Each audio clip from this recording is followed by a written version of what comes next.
What's up, guys? We are back to dominate live arena after the classic arena reset today. I didn't get the highest placement today, but my defense did really well. I kind of screwed it in offense and I had multiple losses. Okay, these two fights are after the reset, but we can see that this fight was he did it too late and he started the fight before reset and finished it after it. That's why you see minus 20 if you are like curious how that's possible. But all of these fights before it are during the reset. And I had a lot of wins. I was actually not running Nakarada at all in my defense today, and I was using Duchess, UDK, Protoss and Wukong as the fourth, and it was a fast support Wukong build, the same that I've been using in live arena for a couple of days. And like I mentioned a few days ago on the video, I was planning to try it on the reset. Like I was testing this team last week in offense just to like autoing battles and seeing how it goes, and I kind of wanted to mix it up and not use the same thing. Oh, okay, I changed my defense, I forgot about that. I put some random fun midweek team. Go hit me if you can find me. But anyway, let's get into the live arena. I also did a couple fights today when I was cooking, and those fights went really well. They were really tough teams and I was able to get 3 wins in a row. I hope we can continue that on the actual video. But yeah, I'm feeling good. The Wukong stuff is working both in live arena and classic arena, so it's looking nice. And I'm recording this video on Monday, but I think I'll release it like 1 or 2 days after that. But this week there is gonna be this collaboration with Raid and Monster Hunter. So we're gonna get like I think 5 new champions, and we're gonna have multiple events about it. So I don't know the details about those champions just yet. Probably everybody will know them. I mean, you will know them by the time that I release the video. But I have only seen kits of 2 of the champions, and neither one of them seemed very interesting. But there's 3 more champions, and they're all basically limited time ones, and I'm gonna assume that at least one of them is good for PvP. Probably the Void one, but we will see. But it's kind of interesting because we have had many limited champions, like limited time champions in the past, like Ninja and many others. But now they're doing 5 different champions at the same time. Or like Senna was just now.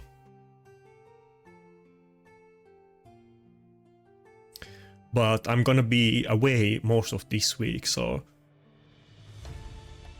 I probably won't have a video about it when it's new, to be honest. I mean, I wouldn't make one unless one of them is really interesting for PvP, but I don't really usually make videos about the patch notes unless it's something very interesting. But I don't need to review the basic epic champions. You can watch somebody else that can do it better than me. But yeah, actually, one thing that I came into conclusion today when I did couple test fights is that this is a good example. So they pick Duchess. Yesterday when I was doing fights, pretty often they pick Duchess, or if I pick Duchess, they ban it almost every fight. And I don't necessarily have to even pick any reviver at all. Let's go for this. Yeah, I don't know why am I trying to force like Python pick or something in every fight. I think sometimes it's not even, if I'm already going second and I don't really have like bolster or some kind of protection that guarantees a first turn for me, even if I get the revive up, it's not gonna do anything. I'm still not gonna get a turn with the Nuker, so I don't think I really even should pick Python in like as a default pick if I don't get dodges. I can just go without any reviver too. Yeah, I think we can do it here actually. He has double immunity, so Mitrala or Tormin are not gonna be very threatening to him, but we could go with Helicat and Necret. This is actually pretty powerful combination, yeah. I was using this exact same team a couple times today.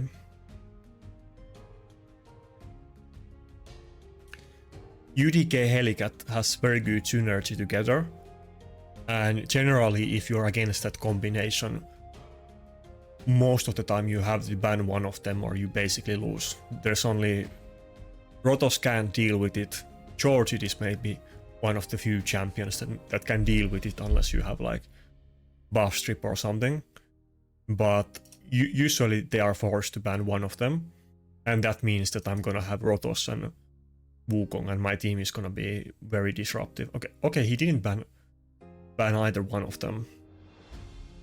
I mean, granted, he's gonna go first, and okay, never mind. Maybe this is not good at all. We will see. I think my Rotos is gonna die at the start of the fight, but it might be possible to still kill it with just Helicat. We will see. If he goes first and A2s my Rotos and I don't get reaction procs, then he can probably kill it before I get the turn. But when I'm running this UDK Necret with Helicat, like he's protected in multiple ways, like he's not gonna get CC'd and he's not gonna get one-shotted, so it's pretty safe that I'm gonna get the block damage up. If I had the Reviver, then... Oh, he went for the Helicat, he's afraid of the block damage. If I had Python, they would just kill Helicat before he gets a turn, and even if Python pulls off a revive, then he's still gonna die before he gets a turn, so I think this is actually way better than trying to go for Python or Ook or something. I think I actually used to run this exact same team in the past. I mean, not with Wukong, but with these other champions, with the like Helicat UDK Necret combination, and I kind of forgot about it because I wasn't running Nuke Helicat for a few months.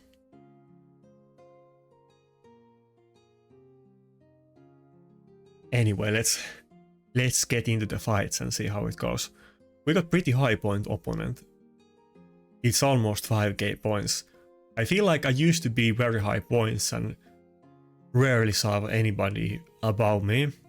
But then after summer I wasn't playing as much and now I have kind of fallen behind a bit.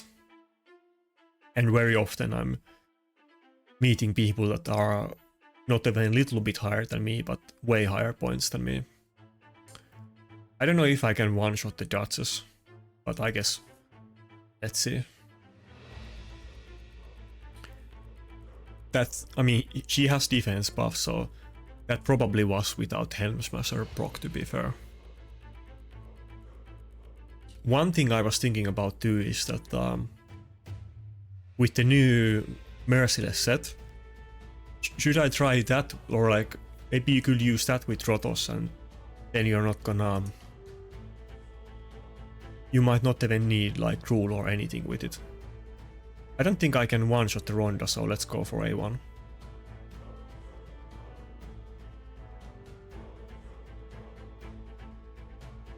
But so what I meant that because the Merciless gives so much ignore defense, you're not gonna have you're gonna do less damage with the A2 then, but since it has so much ignore defense and Rotos A3 has it as well, you could play with Rotos in Merciless set without Helm Smasher, potentially. You could just go for the crit damage.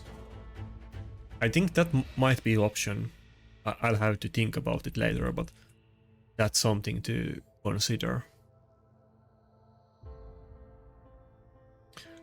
Okay, yeah, we're starting out very strong, like kind of with the Necret UDK combination, and I'm guaranteeing my Helicat the turn.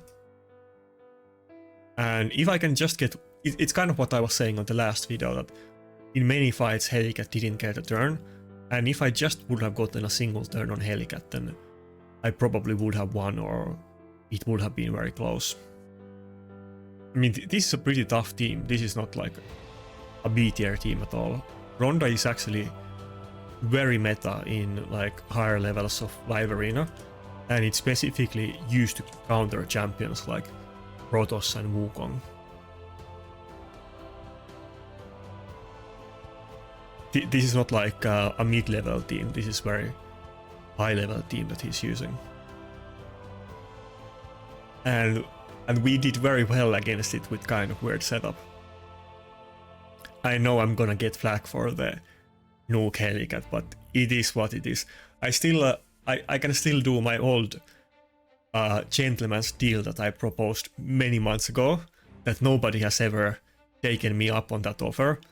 But if somebody wants me to not use Helicat against them, then if they won't use their Ukraine duo against me, then I can agree to not use Helicat either. But if they are not willing to do that trade, then I guess we're just both gonna have to be using our OP annoying champions. It is what it is. But oh, it's Kremlin Boy. He's one of the mods in the raid Discord.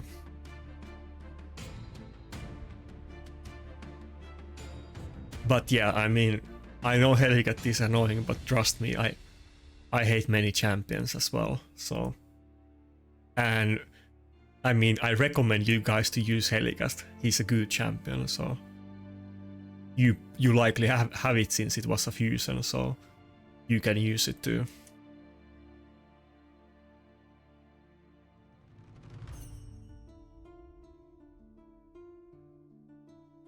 But yeah, I think after the last couple videos of testing, I think I kind of fine-tuned a way better team for myself.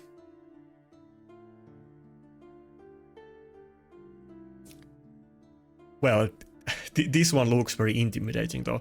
I think we definitely need to go for the Helicat pick, because, I mean the UDK pick, because he already has Lockout and Harimo. If I don't pick UDK, guaranteed he's gonna pick UDK, but do I want to go for Duchess here, or should I go for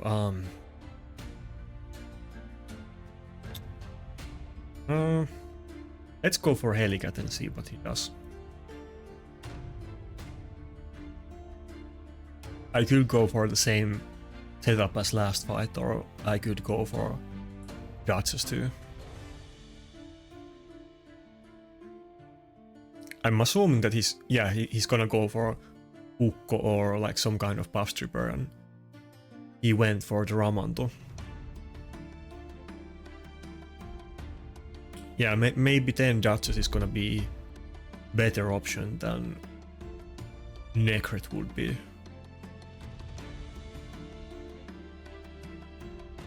Yeah, I think so.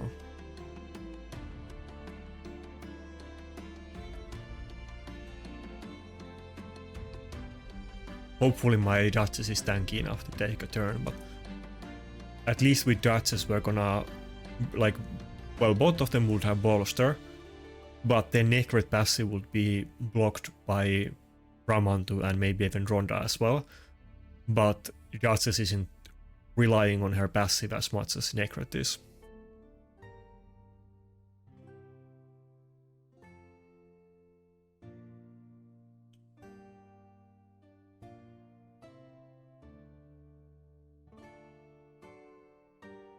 And I've mentioned this before, but if they like, I guess it's mostly with Wukong, but of course if they remove the block damage from the Sivy is very low HP, but I don't think we can kill it because of the Ramanto, but maybe we can actually kill the Ronda. Yeah, they look so low HP that I was thinking that I can kill them even with the Ramanto passive. When he's using this kind of Harimo team, I think he was kind of, he probably normally uses like a full speed team, and he kind of picked Harimo just to counter me specifically. But if he just had a bolster in his team, like maybe Sivy, I think this would have gone a lot differently. What was I gonna say?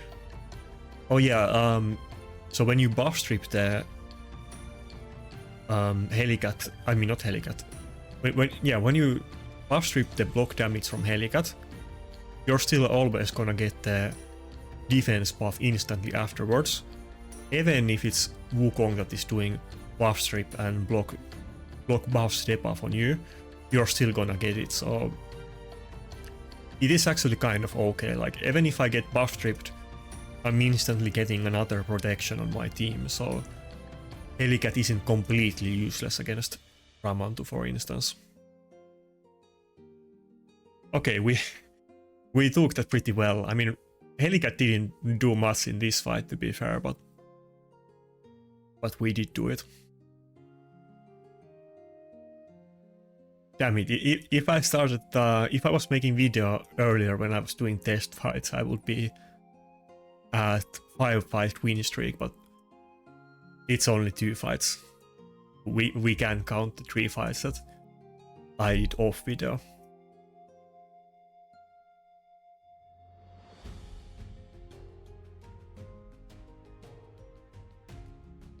By the way, I was farming dust overnight and I used like 3000 energy and I didn't get a single dust today or like last night. I don't know how that happened, but I think it's gonna take me quite a while to actually be able to dust my gear.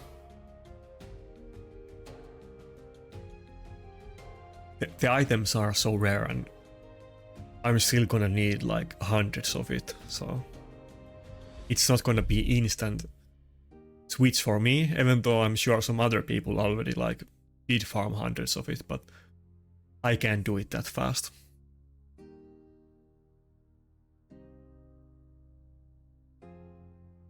What are we gonna do? So he took the Rotos. Helicat is also not gonna be good against Rotos at all, and he might even pick Helicat if I don't, but I don't think I want to pick Helicat against this. Well, yeah, I guess we're gonna go with the basic setup then. Probably I'm gonna go with Staldus, but I don't know what. And Taras. Yeah, it's gonna be a very tanky team, and it has the Rotos. And he can still pick any support, so he can totally go for lockout. If he couldn't pick lockout, I would be kind of tempted to go with Helicat or Xena.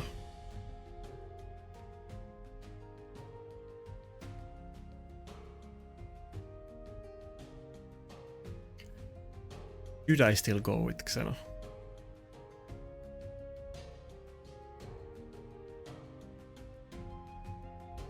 Well, let's give it a go, but I think I'm probably gonna lose this fight.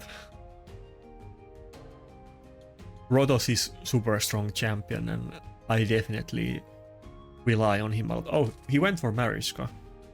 Maybe this might be okay. Yeah, we're then gonna go for the Taras ban. Maybe it's doable. Okay, maybe not. My team is not very tanky without the Helicat now.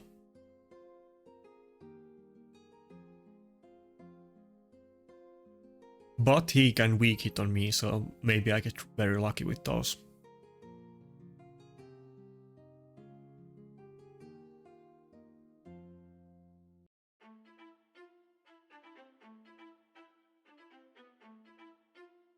Well, I'm sure it will. My new basic strategies are gonna catch on, so I might do well today and a couple next videos, but this always happens then that when I switch up, then everybody figures it out, and after a while it's not gonna be as good as the first couple sessions. I think I should actually go for the A1. I shouldn't even go for any of the AoE nukes. Yeah, he didn't die because of the bone armor, like stacks on him. I wish I would have gotten a weak hit there. I think it actually would have been very important that I get it.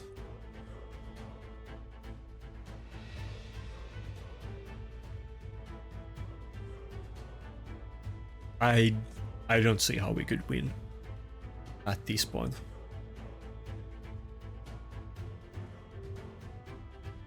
Surely not, right?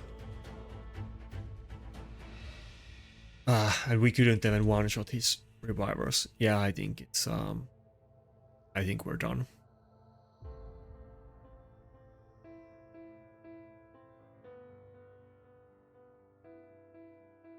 Yeah, it definitely makes sense to early pick Rotos against me, because it is gonna limit my options a lot. And I mean, Rotos is very strong champion, so people definitely do pick it even outside of just countering me, of course.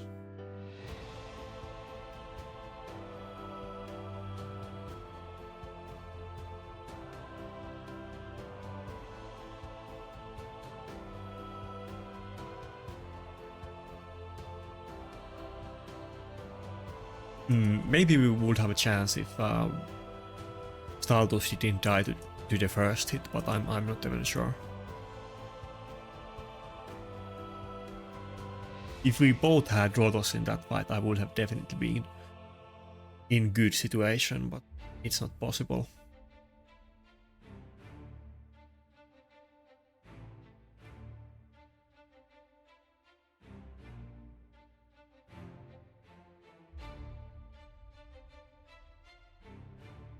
Maybe, well, nah, I was gonna say that maybe I should have considered Initve against him, but nah, he's gonna get one-shotted by the Taros. Initve is just so super niche, like, and if I use him a lot, then I'm definitely not gonna get opportunities to use him.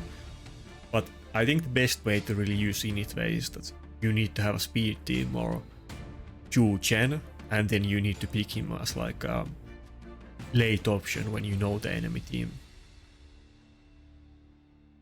But even if they have Rotos, and it might be good against Rotos, but when there's also Taras in the team, he's not gonna be good.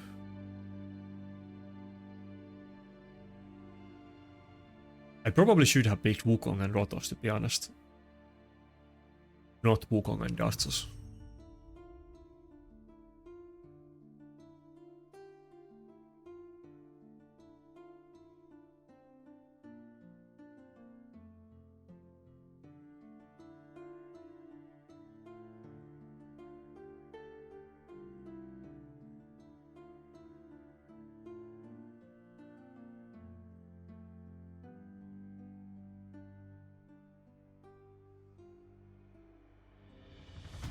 Ah, Mikage.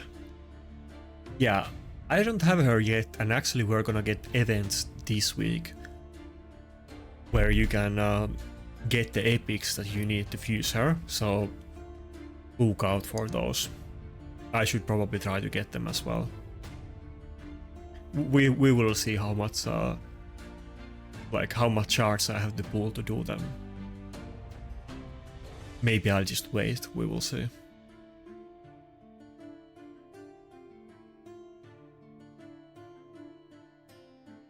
Maybe I'll consider using Mitra in this fight to buff strip her. Let's at least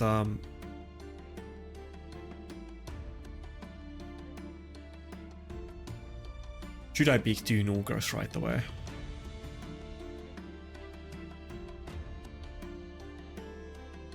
Yeah, let's go for 2 Nukers, and I could pick a cleanser as my last champion.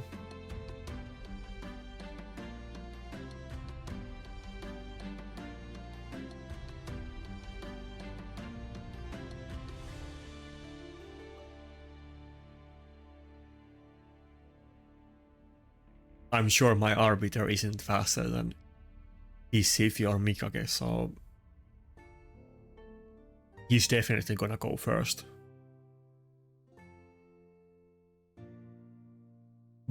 But both my Mithrala and Python are in Stone Skin, so they are not gonna get stunned or slept by her.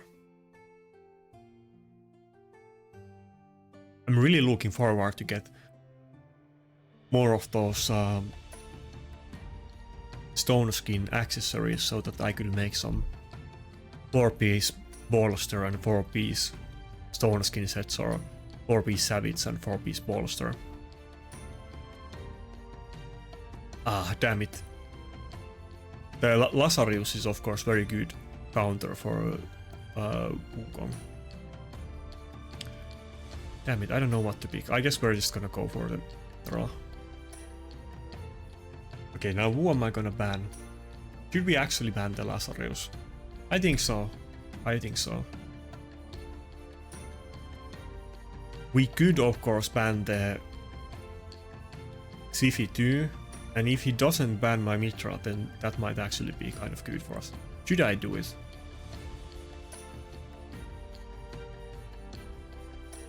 Kind of tempted. Let's see what happens. I was gonna ban the Lazarus, but let's see what happens if we do this. When Lazarus kills Wukong, which he of course can easily since I'm not giving Wukong any protection, he's gonna lock out my team, but it's only for 2 turns, so it's actually, in practice, it's way worse than Warlord lockout or even Yumeko lockout. We can definitely get our cooldowns back. I mean, it kind of depends unless he's like killing Wukong every turn, but we can definitely get it done.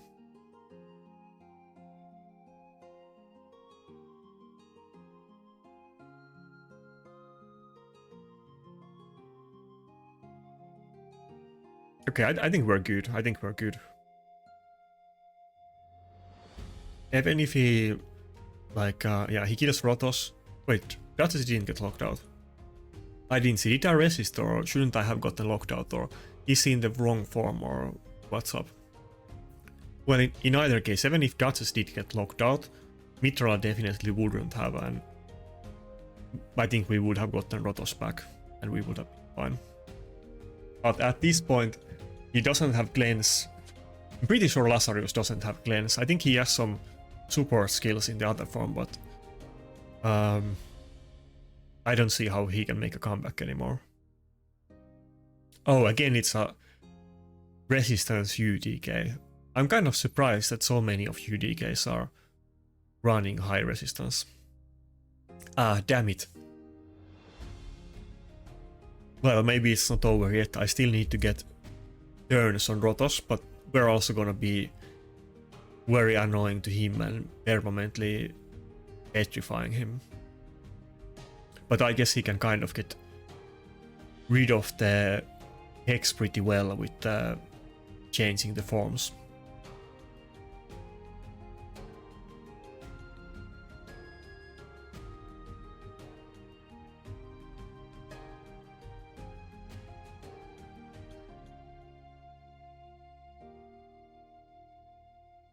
Maybe we're not okay. I kind of thought we would be okay, but it's looking kind of bad.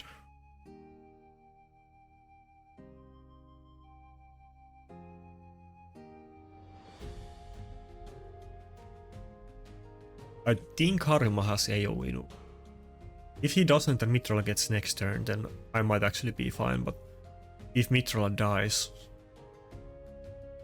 then I'm definitely gonna lose. Okay, good. He got some weak hits.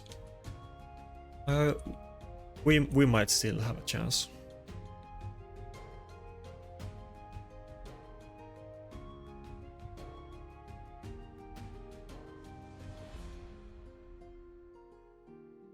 Yeah, that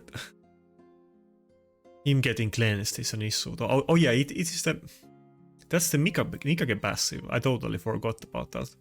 Yeah, so not only does he cleanse or like lose the buffs when he changes forms and takes extra turns, but then Mikage has that passive. I forgot about it. I think it cleanses the champion with highest attack in your team. Oh, this time he didn't resist us. What, he got petrified there, and then it got removed, but the hex stayed. Okay, and now it was removed by Mikake passive. Okay, come on, just let me have one turn with Rotos and we're okay.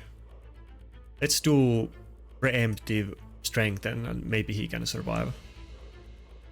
Maybe we can even stun the Harima. Nice. If we can just kill Lazarus, then we definitely won. Surely we're good. Blocked out, but I don't think that's a problem.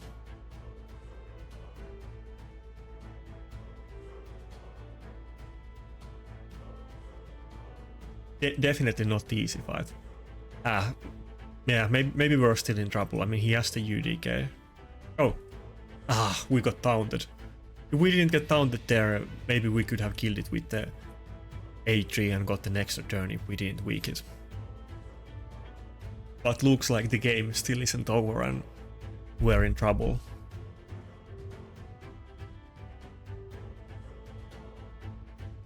This is a weird fight. I'm getting destroyed by the lockout and his multi-hits, and he's getting destroyed by my Mitrola Hex. Kind of like I mentioned in the last video multiple times that Mitrola can basically accomplish the same thing as Tormin as well, in the fact that if you... I think we lost. In the fact that if you can... if they don't have immunity or cleanse, and you can get the Hex up, then it is pretty hard to do anything against that. So, like, I can totally use him even without Tormin and basically do the same job without any damage, so I definitely need to use her more as a standalone pick as well. Okay, I think we lost her, yeah. I mean, Lazarus is pretty good champion, but the issue is to, like, keep him alive, but here he has the UDK and he goes first, so it was super close though. Could have gone either way. But yeah, he also had that weird interaction that I didn't even think about at the start of the fight, that Mikake actually has the passive, which seems kind of irrelevant, but it was actually a super big deal in that fight. At the start of this champion's turn, removes all debuffs from the ally with highest attack. This is probably... maybe you guys think differently, but maybe I kind of overlooked this part of her kit. Like, this is actually a very big deal in live arena. It is like kind of Civic lens for Rotos except for any nuker, but it's only that champion.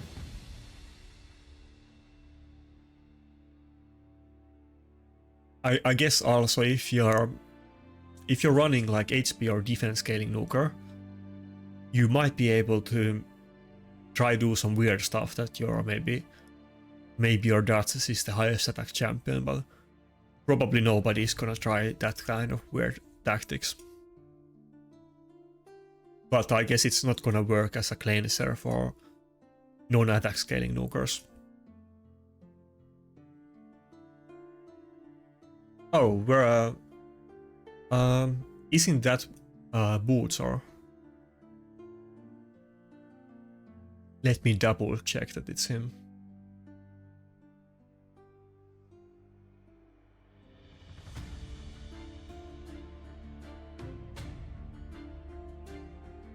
I'm not sure if I have ever fought him before.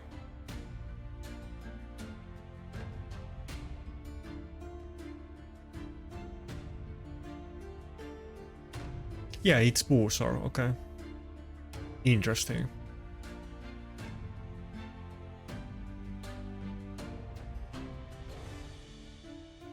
Okay, let's see what champions he has. I know that he got kind of lucky recently and he pulled many top champions. So he might actually have pretty good team. I think he has like Lockout, Taras and Sifi too.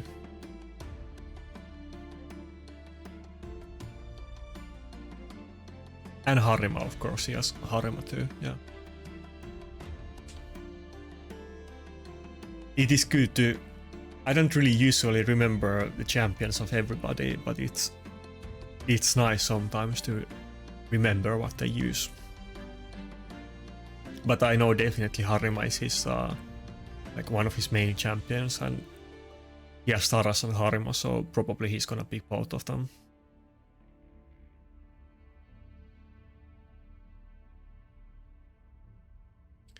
Yeah, and I think we're okay. I'm gonna assume Taras and Harima are the last two picks, and he can't pick any supports anymore, so there's gonna be no buff stripper. We can safely go with the Helicat.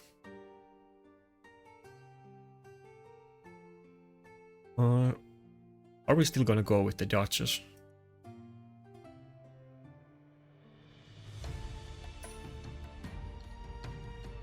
Yeah, I think so, yeah.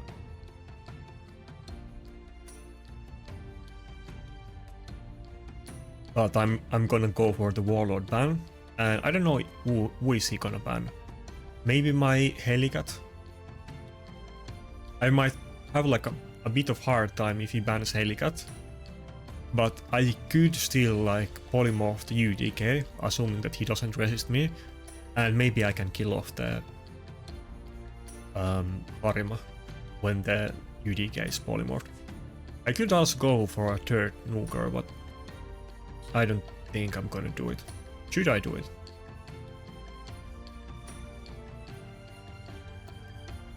Nah, let's just go for Necros. I was almost thinking of picking Staldus there, but nah, let's go with this. I hope he doesn't ban Helicat. Anybody else I'm okay with. I think he might ban like actually Duchess. Oh, okay, he banned Rotost. That's even better. It might seem like we can't kill this team with Helicat as the only nuker, but I think we totally can.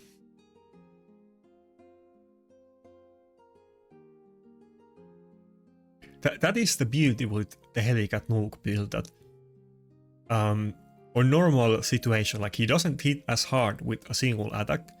His nuke isn't as big as some others, but if you're able to stay alive for long enough, which of course he can do better than most, you can kill very tanky teams. You can kill even like Maritska Sifi teams with him. And he has, he got a lot of protection on his team though. I wish he wouldn't have gotten the protected defense buff on Harima, but he only has Sifi as the reviver, and it's a very squishy build, so as long as we kill the Sifi and we stay alive for a while, we can definitely finish off this team. So it's only about if we can survive or not, and not about if we can, like, we can definitely kill him. We just need to hang on. And my team is ultra tanky, of course, like all of my setups, but especially this one. We got double bolster, we got two champions with both bolster and immortal, so they are healing themselves a lot. Then we got the block damage and defense buff from Helicat, and then also Wukong is like trying to polymorph them and buff strip them and so on, and stun them. So our team is basically like, the entire concept here is that we are trying to be tanky. It might not be the prettiest win, we're not gonna hit like 500k with Charge It and finish off the fight in 5 seconds, but this is the way that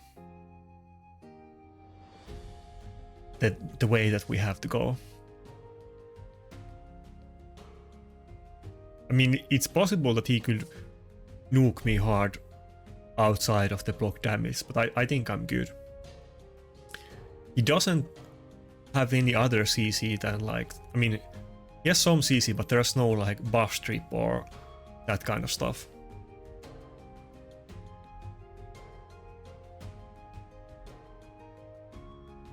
And yeah, we can even protect the Duchess. He has to go for the Necrit first.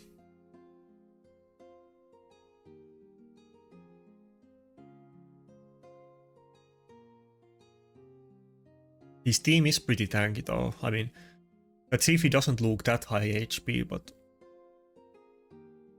we weren't able to take her out yet. The A1 would definitely do more damage to the Siphi than the A2. I don't know if we're even gonna break the shield. Yeah, just barely.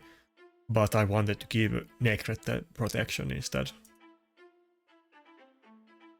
We need to get the block buffs debuff up on the Siphi, but she keeps getting that protected immunity. The protection set is definitely... I like this setup, it's working out well for him. Protection set kind of used to be meta in classic arena defense. Even on Siphis you really don't see it a lot anymore, but some time ago you would see most Siphis and also Necrets in protection. And you might ask, why would you put Necret in protection, that he's just gonna protect one champion? But the one thing that they share in common is that they both do immunity buff. And of course, if you have protected immunity buff, that means that buff strippers can't base any debuffs on you. Like the Madame Service can't buff strip you and then place decreased defense on you. They're just not gonna, like, you're not gonna get the decreased defense, so. And that used to be very relevant in the meta at one point. But now it's kind of faded away. Yeah, I haven't changed my Wukong tier 6 mastery from Fearsome Presence to Eagle Eye to get the extra accuracy. I think he's around 700 accuracy. We can check it after this fight, but very often they have UDKs with enough resistance to handle it. I'm kind of surprised, but this seems to be very common in high gold, in like live arena and in platinum arena as well. Who does he have with polymorph? Tiffy and UDK. I don't think I reduced my attack enough yet. Let's hit the Taras so that the Taras A2 will not do full damage on Necret.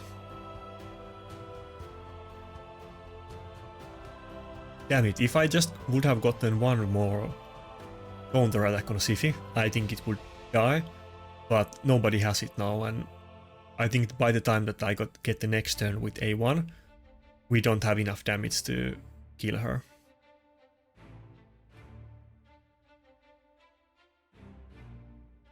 I don't think my Helicat is in... Yeah, it's not in polymorph. I used to have my Helicat in polymorph with maybe like 220 accuracy, but in his current build he doesn't have any accuracy. Okay, now it's looking pretty bad.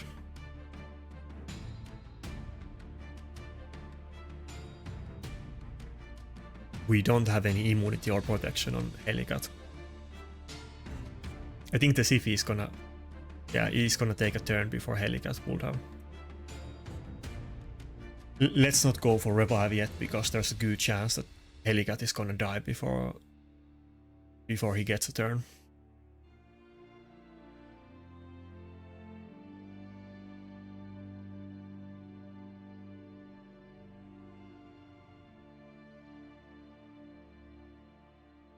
It might be game over.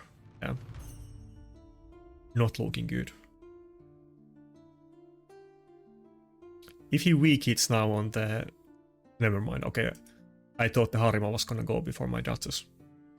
Maybe I can still get the... No! I thought he might survive it. I was gonna say that maybe I could still get the block damage up. Helicat has the block damage, but he's just not getting any turns.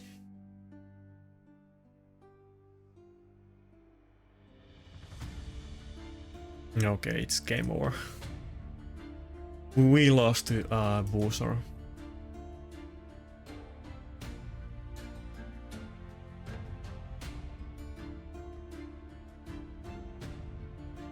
here is his channel on YouTube. Go subscribe to him.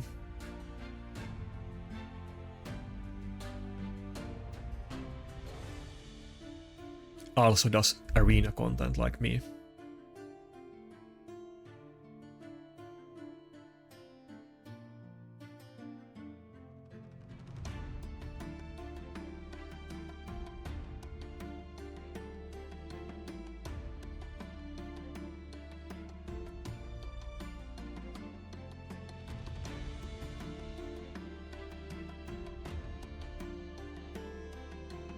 That was pretty close.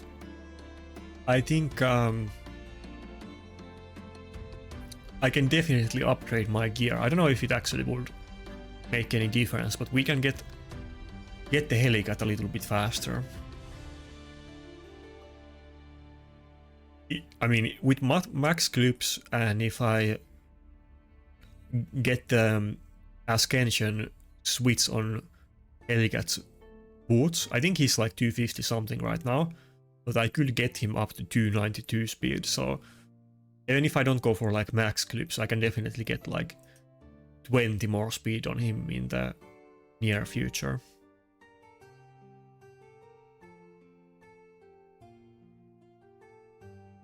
Also right now he has defense on both the boots and gloves, and of course I want to change the gloves for crit damage and the boots for speed, so I need to change both of them, but there's too many things that I need to dust. First I want to get couple pieces dusted on Duchess and Rotos, and then I might go for Helicat next. But who knows how long that's gonna take. I already used a good amount of dust on both of them and didn't get any upgrades yet.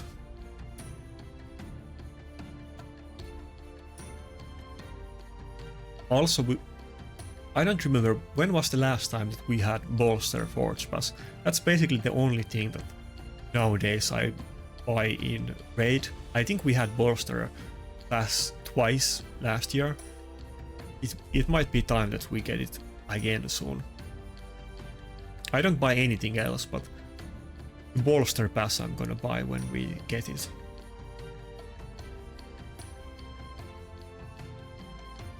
He first picked UDK and Harima, but I think I'm still gonna pick Protoss, despite all of that.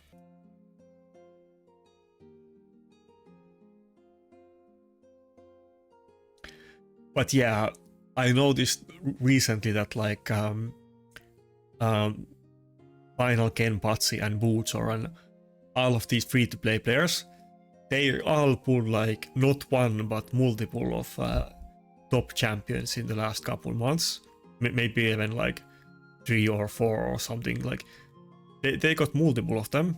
I think it's about time that maybe I'm next. Maybe I will get like not 1 but 2 good champions in the next month. I could take a Grixia from Primals and then maybe Siphi from Voids. I think Grixia and Siphi would be a good combination.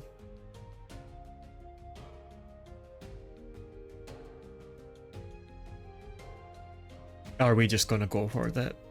Wait, not Mitra. Almost misclicked it. I forgot what this champion's name is, but he hits really hard. He has kind of surprised me multiple times. I have seen him doing like almost 200k hits.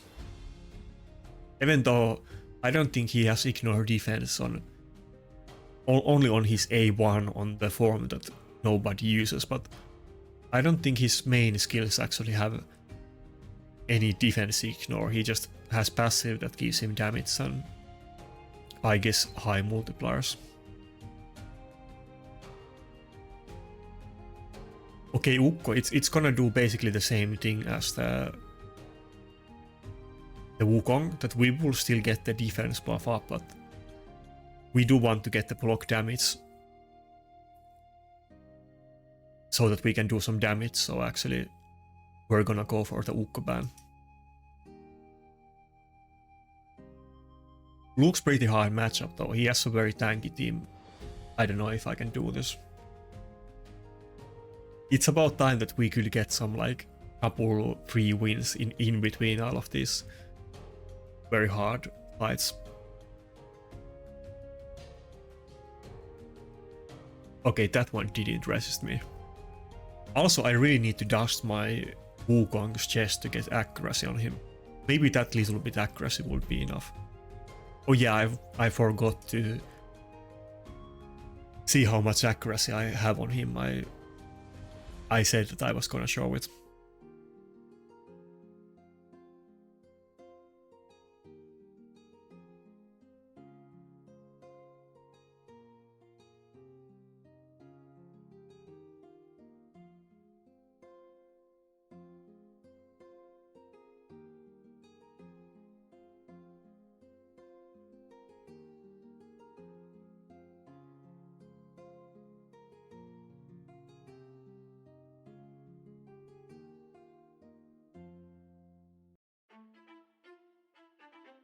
Should we actually polymorph the Python? Yeah, let's do it. He's gonna lose half of his health. That might actually be issue for him. And even though I don't know if we can actually kill the Harima, because Helicat can't crit. Okay, it was enough. Helicat can't crit on Harima because of her passive. No demon spawn can crit on her.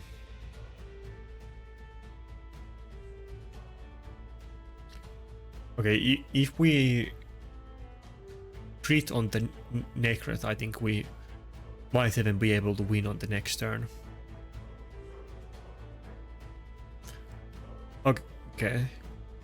One more crit. Maybe we can kill this 7 with weak hit. Okay, maybe that was the one easy win that I wanted to get in between. Team kind of looked very hard, but I'm suspecting that this guy doesn't have quite as good gear as Boozor and the others did. How much power does he have? Yeah, 10 million, yeah. That makes sense. I mean, I don't think Boozor has a lot of power either, but I think he has better gear.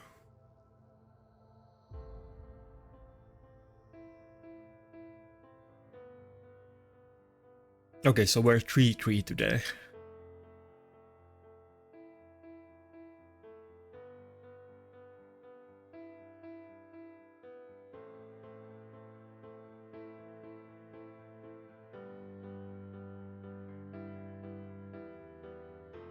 What's going on in the Reddit? Are they talking about PvP or what are we complaining about today?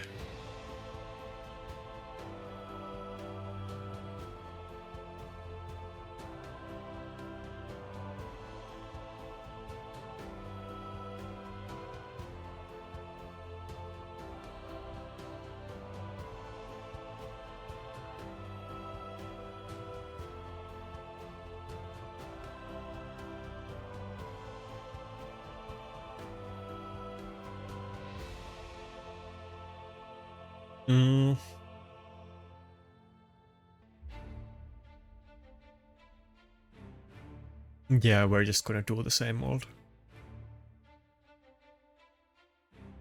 Oh, that wasn't what I was aiming for.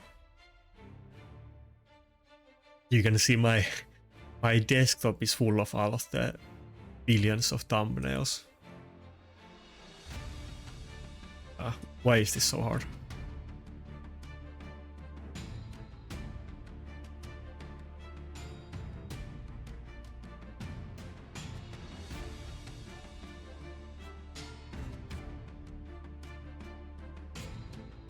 Yeah, I think we're gonna do the same Helicat and Nakarada. I could go for one more Nuker in this fight, but I actually want to get the immunity because he has the Tara sphere. It's a bit too small. I'm going through so many hoops just to open the Reddit same time I play the fight. Okay, maybe this can work.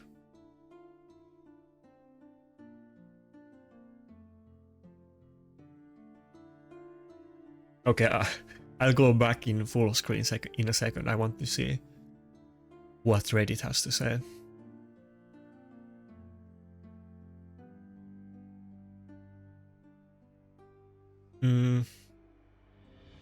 I think we're gonna go for the UDK ban. It will be very hard to kill the UDK with double reviver. Now let's go for the Harima ban.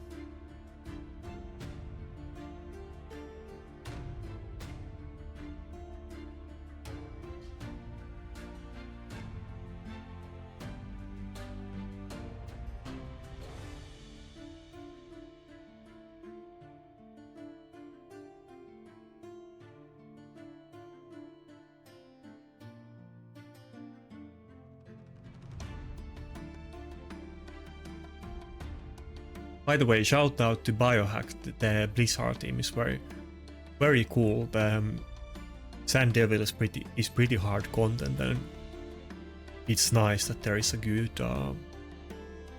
relatively easy way to farm it. Nice, Taras got feared.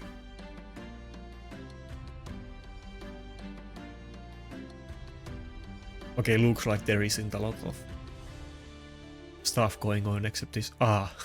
It's a super long post. I was gonna read it, but that's too long. Okay, let's just speak to the premise of the topic.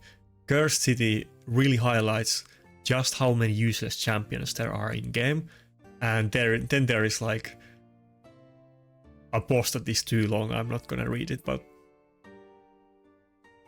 I don't know how they can.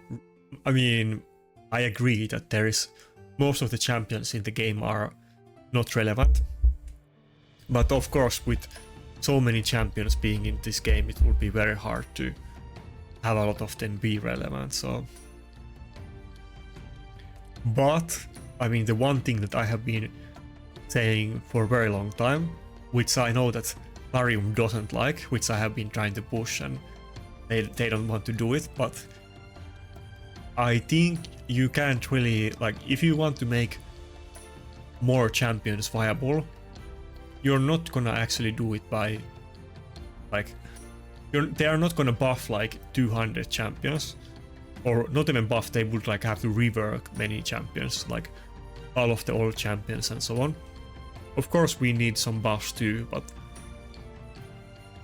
if we talk about the like PvP and like the competitive like PvP meta, the best way to make more champions viable, like if you simply nerf couple champions, then suddenly there's gonna be like dozen champions that are relevant again. So you probably knew where I was going with this, but Ukraine duo nerf would solve a lot of the issues with the game balance. Of course they should do other stuff as well, but and they have been promising for the last 6 months. I remember after the summer they already said that we're gonna have champion rebalance early next year, and they're gonna focus more on rebalances on the next year. But now is the next year, and probably, maybe, at least they promised that we would have something soon, but we will see how much and how soon. But I do kind of feel like so many protected buffs, they have kind of neglected the meta a bit. Like, even not talking about nerfs, and they have done nerfs in the past. Many champions have been nerfed, even if people kind of forget about that stuff over time. But they used to also not just buff champions, but they used to rework champions back in the day. Candy is a good example that he was completely irrelevant champion, and then they reworked him, and now he's actually very interesting. And I mean, I guess there has been a bunch of champions, but I'll forget. I think Mountain King was buffed like super long time ago. it's not like they haven't done it in the past. With all of those protected buffs on the Python, I can't remove them to make the Taras AoE do less damage. I think if I just make this team faster, which I can do, like both the Duchess and Helicat faster, I think it's gonna increase my win rate a little bit, so that should be my main focus now. And as I mentioned before, both my gloves and chest on Duchess don't have any speed subset at all, and she's 230 speed, so if I can just get HP percentage dusted on a pair of bolster gloves and I think immortal chest, I can make a very good set on her and she will get like 40-50 speed more easily. So and she will be actually even more tanky than right now, because she will not lose any HP, but she will gain a little bit of defense as well.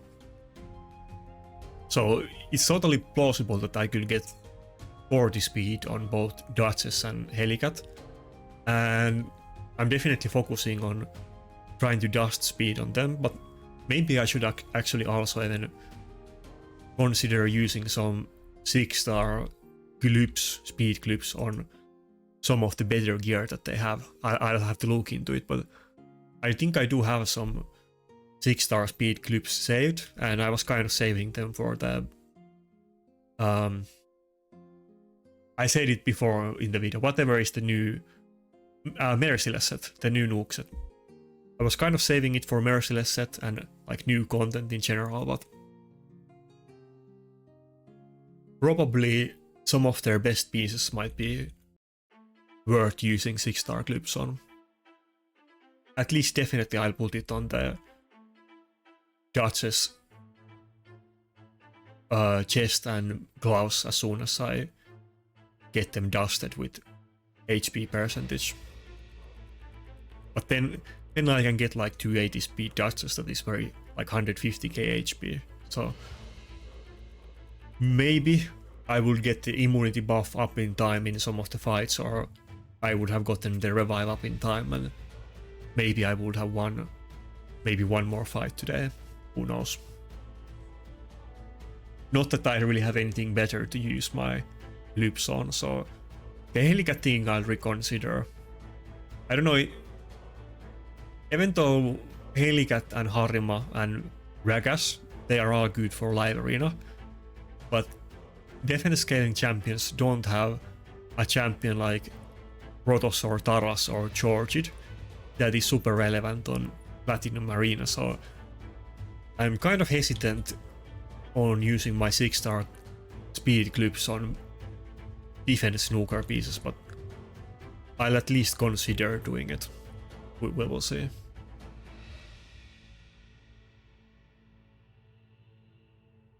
Looks like it would be good if somebody was on Life Harvest in this team. I could consider putting Necret in Life Harvest. He's in Polymorph, but he doesn't have a lot of accuracy. I could actually do it. Let's do it after this fight. It's not that big deal if I change my mind. I can pay the games, it's okay.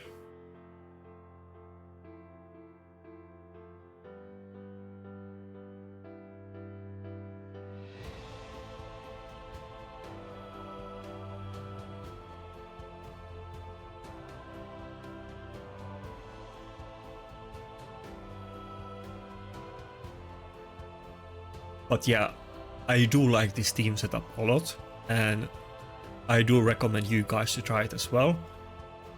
And I think I can probably just make the same setup work if I get those two faster, which is totally in my power to do so. So actually I have something to look out for that might improve my game. Sometimes it feels like sometimes you might make a lot of progression in one day or 1 week, and sometimes you might feel like in many months you haven't gotten any good gear or champions or any kind of progression in the game. So even if there isn't like per se new stuff, but if I got a new comp of my existing champions that I can improve on, then it's kind of a new thing for me actually.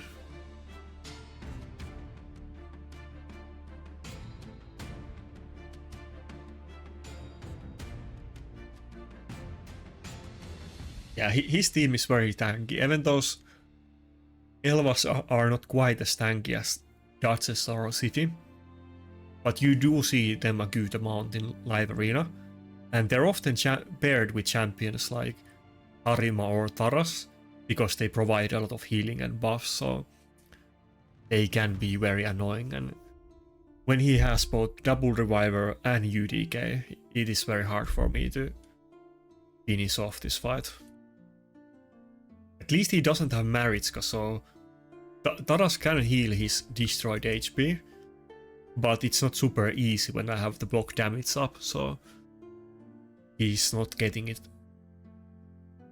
full. Oh, nice.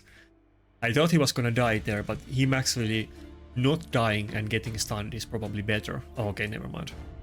Never mind, it would have been better. He got the cleanse in time.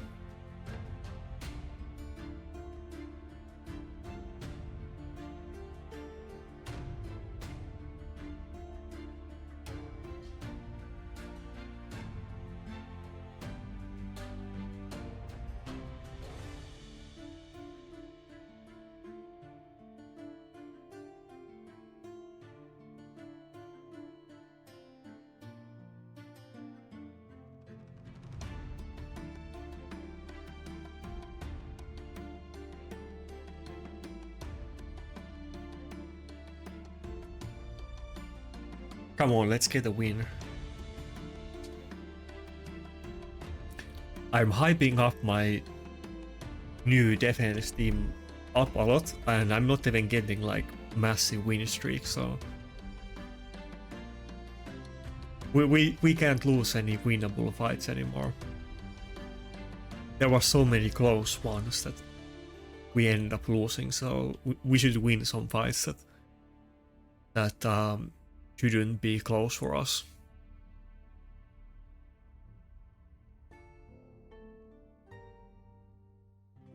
I think if he had Maritska instead of the UDK, I probably wouldn't have had damage to kill him.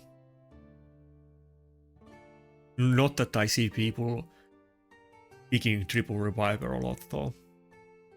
I don't know if I have ever seen it, but probably I have, but it's a long time ago and I don't remember, but it's not like anybody is picking triple reviver. Double you see very often, but people basically never.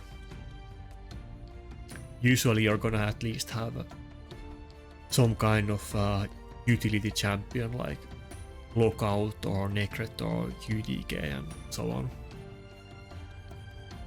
Or support Wukong, that is super popular nowadays.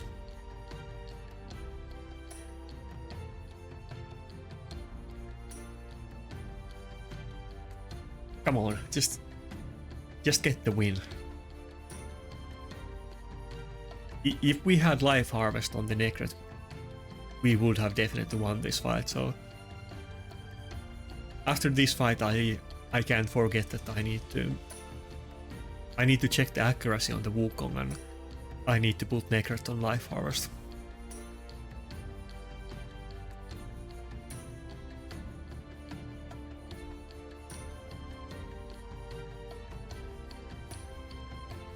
Come on, does he have the revival? Ah, he does. God damn it.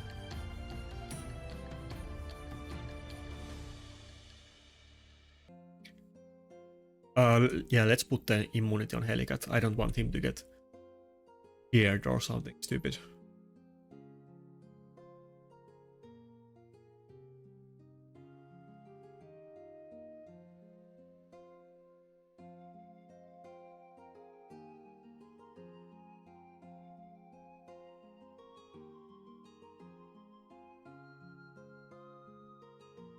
Well, considering that I'm running Helicat as a nuker and not going with triple nuker, I guess I can't complain getting 15-minute fights.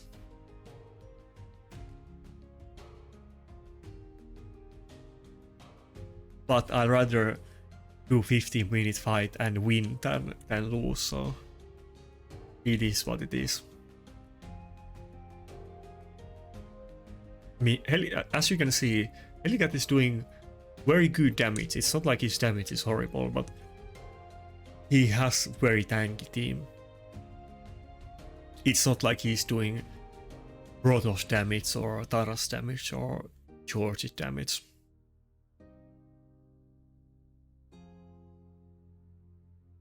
And if I didn't have some kind of CC champion like Wukong, this would definitely not be possible at all. But because of the Wukong, he kind of enables this. In the past, it was viable, but if they had a really tanky team, it wasn't even close. But if I go with this setup that I'm doing right now, either they let me have Wukong and Helicat, or then they let me have double nuker or Rotos, but in either case I have some way to have enough damage to kill the enemy.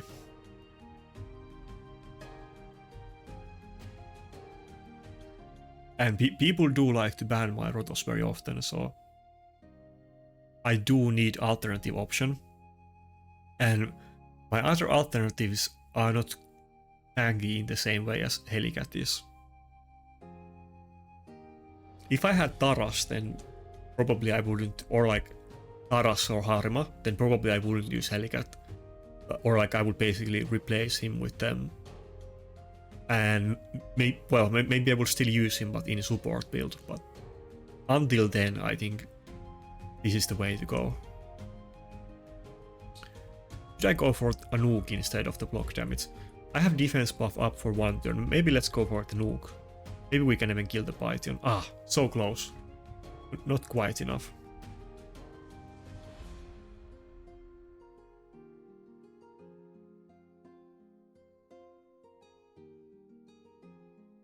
I wanted to do the immunity on Duchess so I don't get taunted or feared by the UDK.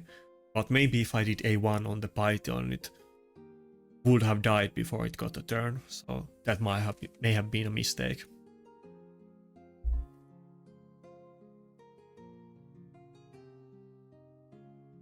We're definitely gaining points, but not very fast.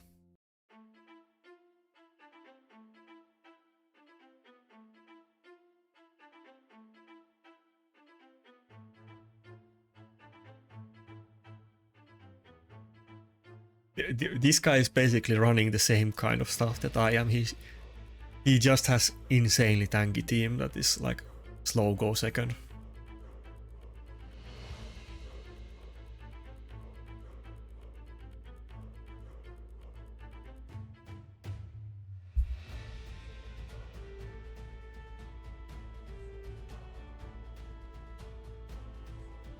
By the way, if you like message me during live arena, I don't look at them until after like the session ends, so just like know what you're getting. Like I'm not ghosting you, but often when I do live arena, I get multiple messages during the video from the people that I bought, but I don't like I look them after the video. I mean I could do it, but if I have like 10 people messaging me at the same time and I'm doing a video, it just wouldn't be very practical. And I don't want to like accidentally like show some DMs or something and then I have to edit the video and so on. A few times there has been things that I accidentally showed on the video that I was supposed to edit out, but I just forgot about it.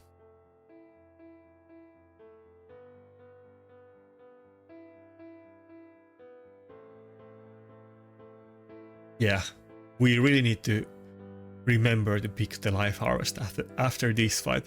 I could have probably saved like 15 minutes if I just had life harvest on this Necrot. And it makes sense too. Now we we have the 6-star polymorph on Duchess finally, and we basically have pseudo 6-star polymorph with the Wukong since he's built in accuracy. So we already have polymorph. We have probably at least one polymorph in every fight that has enough accuracy to actually land. And if I'm running Nuke Helicat and I'm using not the highest damage teams like this, then the life harvest is gonna be a big deal. And very often I'm gonna pick the Necret with Helicat to make sure that he doesn't die or get CC'd before his first turn. So probably just him having life harvest is enough. I have run UDK in life harvest in past too, but I think my UDK has a good amount of accuracy actually, so I think I'll keep him in polymorph.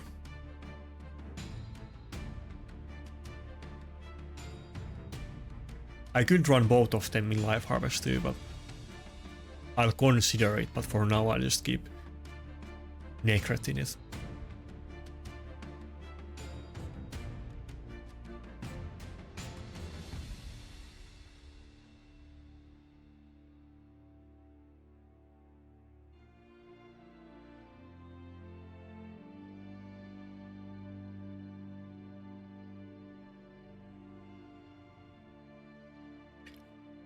We don't have the defense buff. Maybe we will wait one turn to get it and then do the AoE nuke.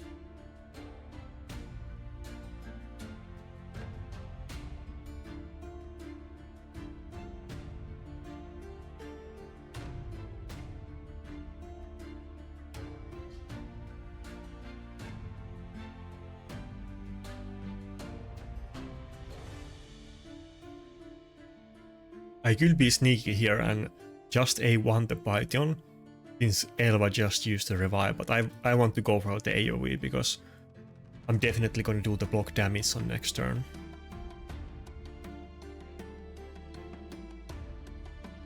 Pretty sure Python already has the revive though.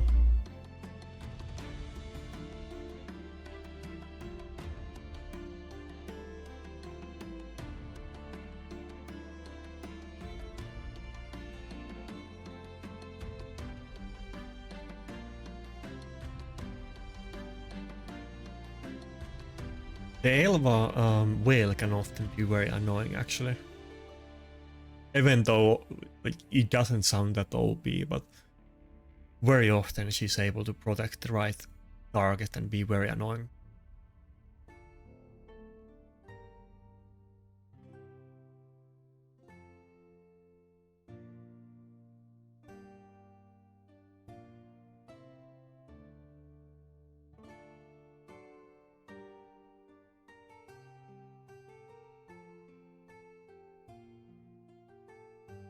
We're definitely not gonna lose at this point, I don't think, but the question is that are we able to kill him off before the 30-minute ends?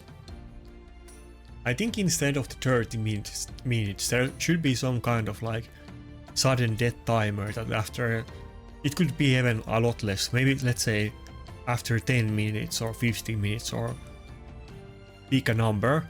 After that everybody takes damage every turn, or people get reduced healing or something like that, or take increased damage, like in however you want to put it, but a mechanic that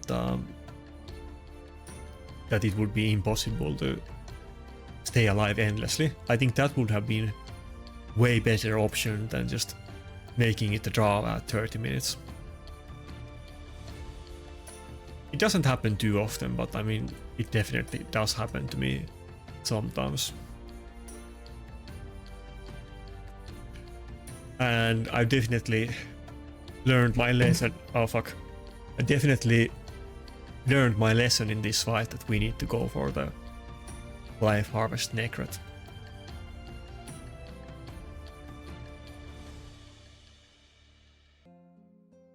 Come on, just let us win this one. By the way, I think many of the fights that I had that lasted for like 30 minutes, I think actually this is not the only one that is against Python and Elva. I think I've actually had many of my long fights, they have been against pretty much the same team or some kind of variation of this.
Yeah, I don't think I'm gonna be able to finish this off in time.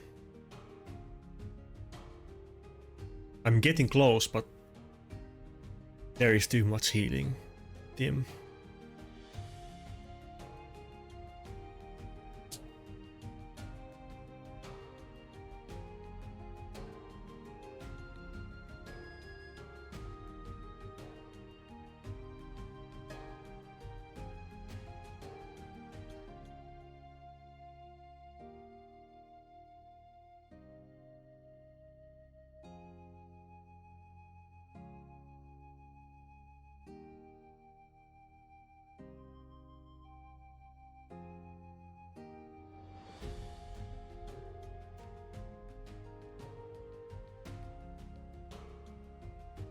I think at this point, if I get really close, he's just gonna stall it, so I don't think we have enough time anymore.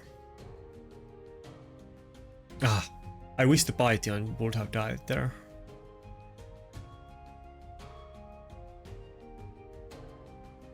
Yeah, I think definitely if I had my gear dusted, I would have won this fight, and like of course if I had the life harvest, that would do it too, but I can get the crit damage on gloves and I can get a lot of speed on Helicat, so his build can definitely get better than what it is right now.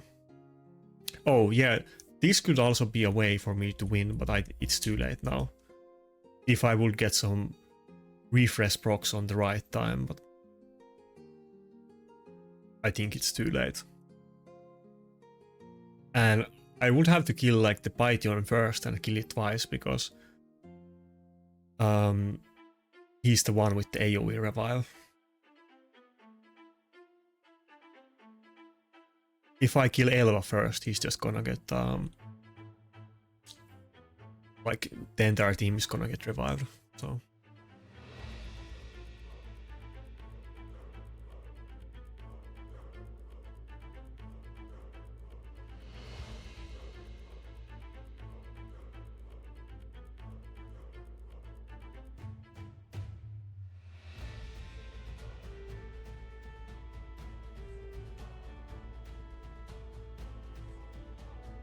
Let's see the damage chart after this fight. I guess it's partly because of the block damage, but I think my Helicat probably actually did more damage than the Taras, which is kind of funny, but I don't think the Taras has been able to dish out that much damage. I mean, he has definitely done damage, but I have a very tanky team, but I think the Helicat probably has done actually more than that. He has the life harvest. I don't. Wait, how many does he have? Or is it just one? Yeah, okay, Python and Elva are both in it. I think my Python is in Life Harvest as well, but with the current strategies, I don't think I'm gonna be using him as much.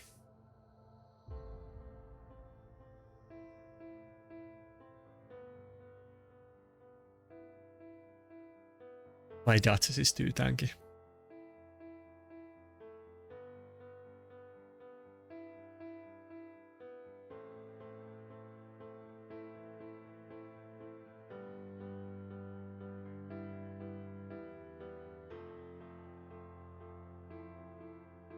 Wait, do we have... Oh, we still have time for more fights. Okay, good. I thought, was this gonna be the last fight already?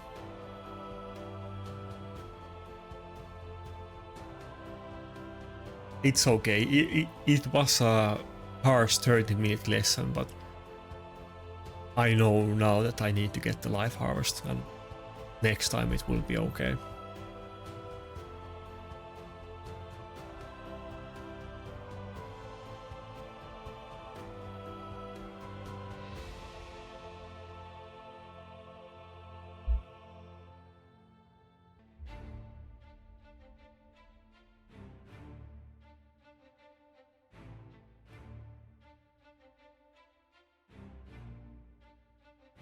Yeah, Helicat did 2.7 million and Karas did 700k, so Helicat definitely was the MVP, but his team was too tanky for us.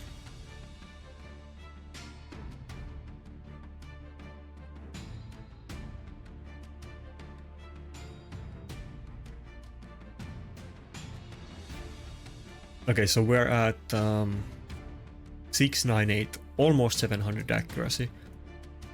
And I can still get to 29 on chest, so I will definitely go for that, but it's probably not gonna be my first priority. Actually, oh yeah, there's actually a lot of room to clip accuracy, or not a lot, but I should definitely use 6-star clips on the gloves and weapon, but I don't think I have any of those right now.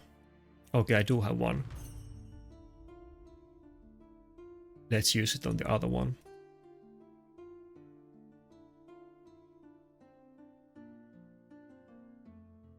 Yeah, the 6-star speed clips, we might as well roll them on video, but I'm not gonna put them on Helicat for now.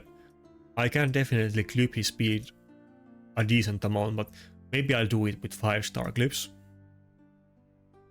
Okay, well actually not that much. We can get like 2 here, and yeah, actually he's mostly clipped anyway, so we're definitely not gonna go for 6-star clips on stuff like this, even though it's a good piece. But what am I gonna use them on is gonna be the Duchess bottom pieces that we switch to later.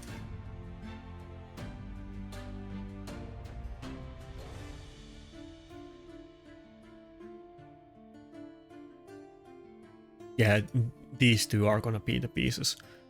This gloves is kind of like meh, it only has one roll in it.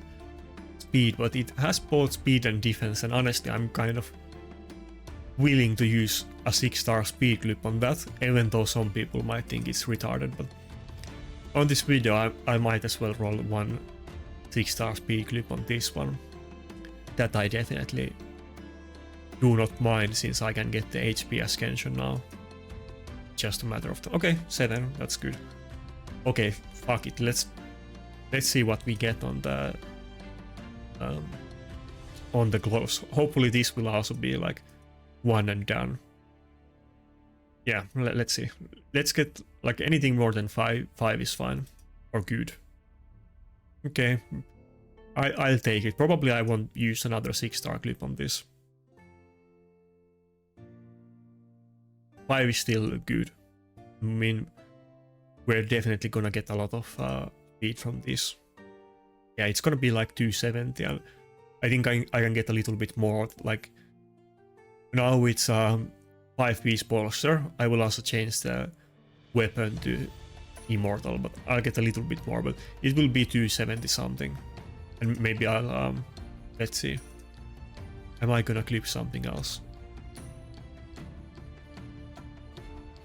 Okay, yeah, this stuff is already max clipped.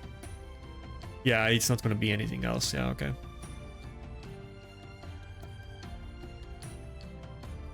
Still, 270 is gonna be like 40 speed more than he is right now, so that will definitely make a difference.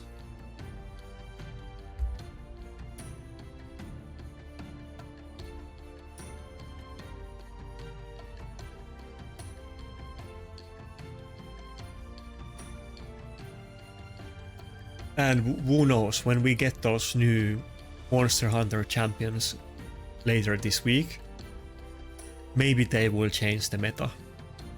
I always say that with new stuff, but one champion can change the meta a lot, and we could even get multiple relevant arena champions in one patch. Who knows?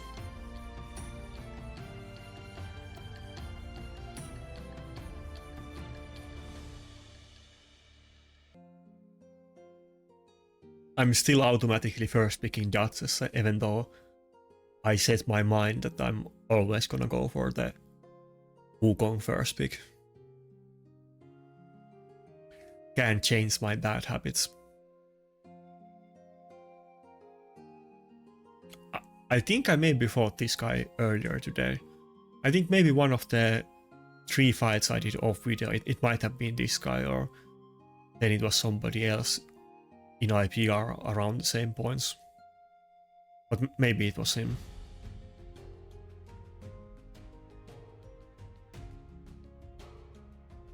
Ah, I forgot to change the life harvest on Nakarada.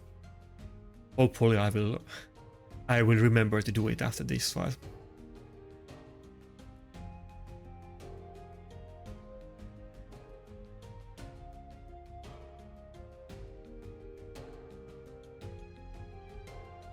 Oh, by the way, might as well shield for the Discord.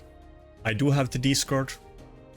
I mean, it's been up for several months at this point. I think like 3 or 4 months, but we do have a Discord. Consider joining it. It's not the biggest Discord. It's not like Hellhades Discord, but we do have one, and it's a more PvP focused one. So I don't think there's too many of those. I remember when not Hellhades, I mean, Mac-chan made a Discord. It was very big, but then he kind of moved on to other things. But mine might not be as big as his was when he launched it, but since I did start it, I'm gonna try to keep it alive somehow. So I will keep shilling for the Discord, and you can definitely contact me easy there as well.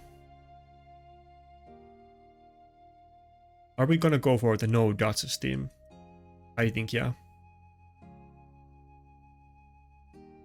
I need to get the immunity because of the Ronda, though he's probably gonna ban my Nakarada to be fair, but maybe I can intervene with the Wukong, let's see, but I didn't even want to go with the Duchess in this fight. Ah, he has Shu's Chen. We have to ban the Crixia, even though I don't want to, but we have to ban it. Well, I could consider banning Siphi, and probably my Helicat would go before his Crixia, but then he could just give the turn to Crixia or Chu Chen, who is certainly faster than my Helicat, so he might get locked out.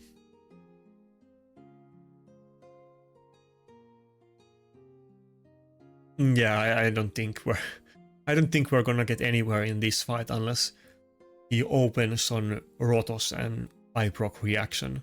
That's the only way. Otherwise, this is gonna be like a 10-second fight. And I only have one piece of reaction on Rotos, so it's not super likely that he's gonna get the weak hit.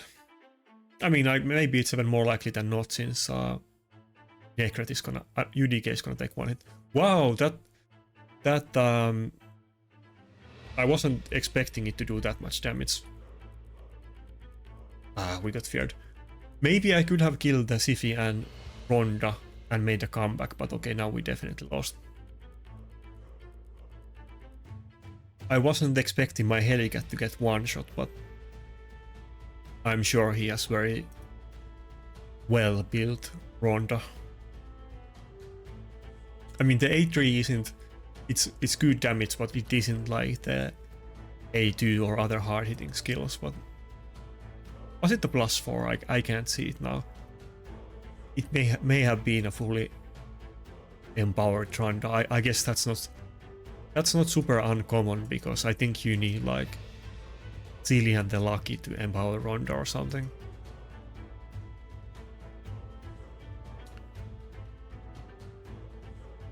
And Cillian was a fusion, so wait, where is it?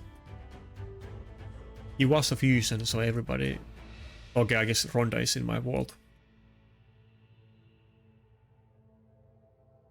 Can't you see it somewhere in the settings too?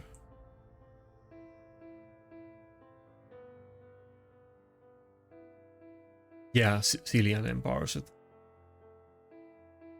By the way, this is one thing to keep in mind, that you might have some really crappy irrelevant champions, and you might consider using them on token trader, but none of these champions are like big deal. Like, sure, fusion might be good on some cursed city stages, and Tomb Lord might be good for like Dragon or whatever, but none of these are really big deal. I would just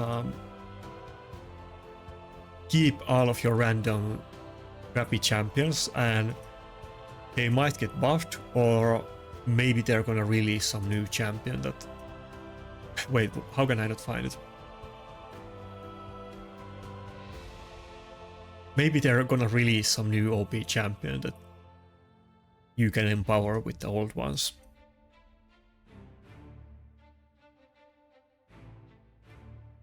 Yeah, I think Xena is actually very good example that Elder Skark is fairly old champion and not super relevant, so many people easily got +4 Xena. Some of these are a lot more rough though, like needing 4 Jaguars for Ramantu is probably not something you want to do.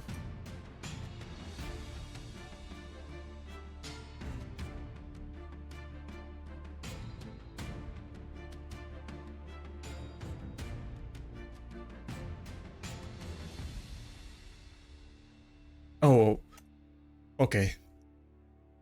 I think I cancelled it in time. Let's get the life harvest on Necret, and then I can lose the next fight peacefully.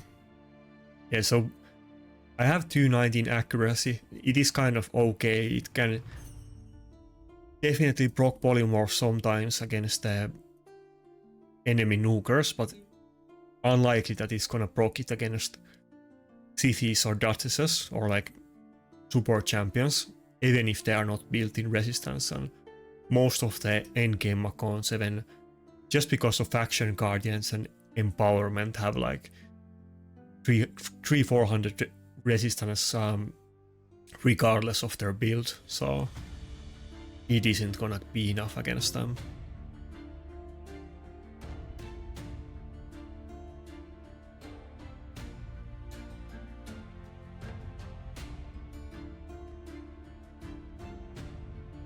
By the way, this is kind of interesting trivia about Life Harvest that everybody might not know, but we kind of noticed that...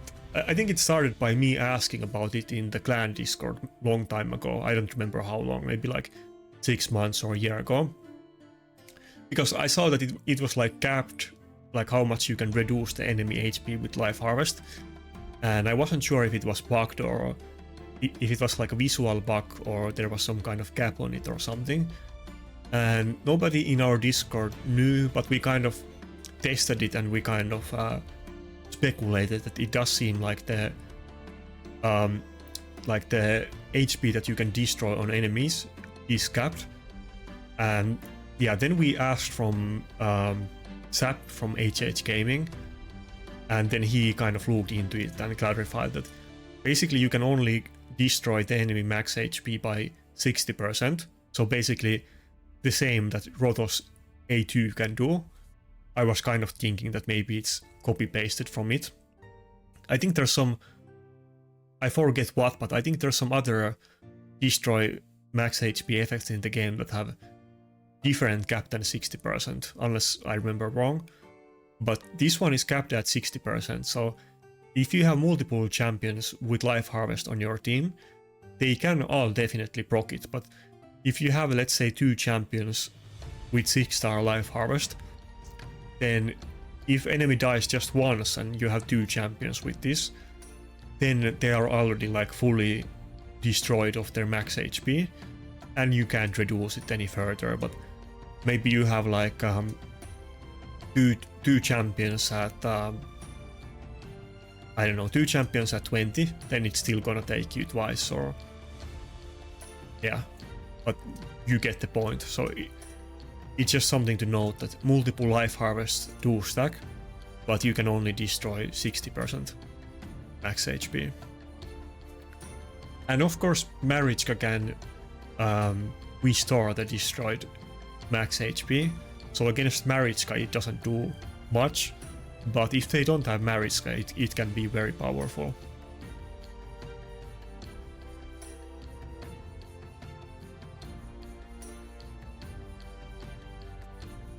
Okay, probably last fight of the day. Let's end with a bang.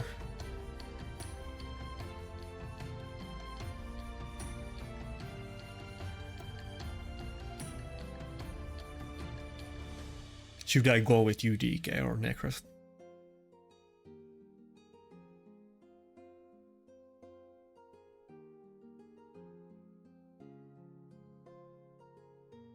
Probably I'm gonna pick both of them again unless he picks it.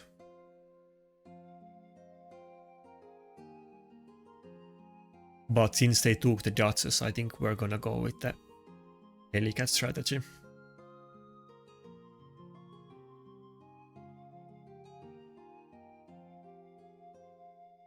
Wait, he got the Necrat.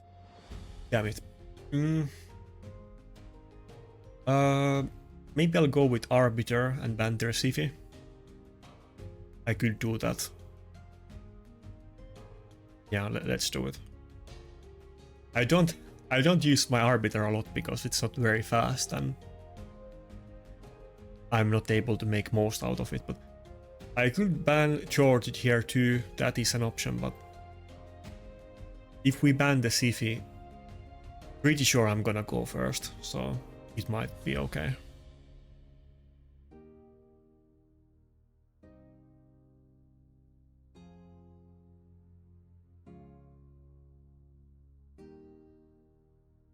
I think we got the second fight on this video where I actually go before the enemy team. That is kind of rare occasion, and I think on most of my videos there isn't a single fight where this happens.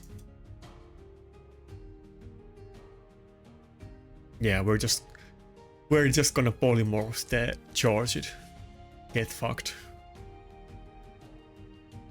No one shot for you. Well, I say this, but he's gonna get the whale up. But I don't want to hit Necret because I might proc reaction, even though I'm gonna lose. I got third. Even though I would have lost attack if I hit the Taras, but he got the whale up, but we still have the buff strip on Wukong, so I don't think it matters. Should I use the turn meter boost? I think I can actually totally go for it. Yeah, let's do it. Let's see if I'm gonna regret this, but I don't think so. Yeah, it's not gonna matter. But he doesn't have Siphi, it's a Duchess, so the revive isn't gonna be at full turn meter, so it's actually like we have plenty of breathing room when we kill the Charged.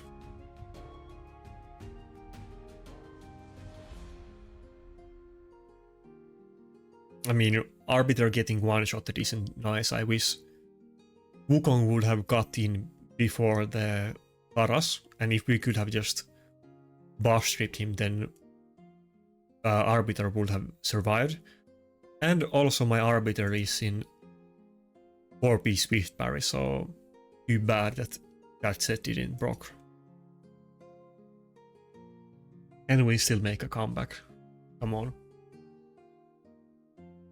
We have lost enough fights today, no more. Wow, the Wukong has so many heal buffs. I wish he could give some of them to Rotos. Do we have the... not... I was gonna say that do we have the polymorph up?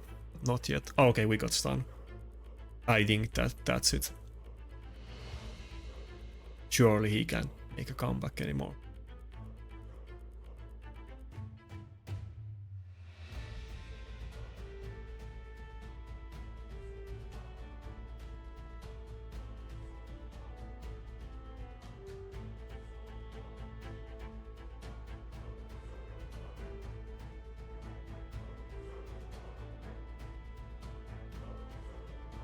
Okay, nice. I think, yeah, that was so fast one that we still have time for one more.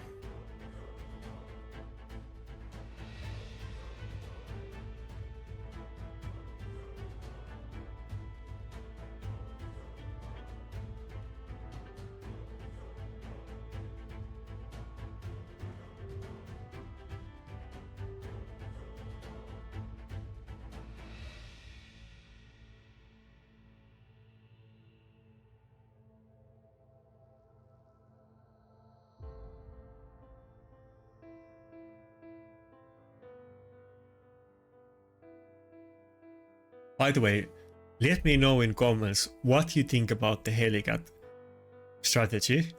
Do you hate it? Do you think it's fair game? Like, I know some people really hate it. I don't know what most players think about it, but I do know that many people in my clan don't like it, and some other platinum pushers as well, they hate it. Which doesn't really faze me, because I hate half of the champions in the game that I don't have, so we can... there's a saying in Finnish, but I don't know if there's like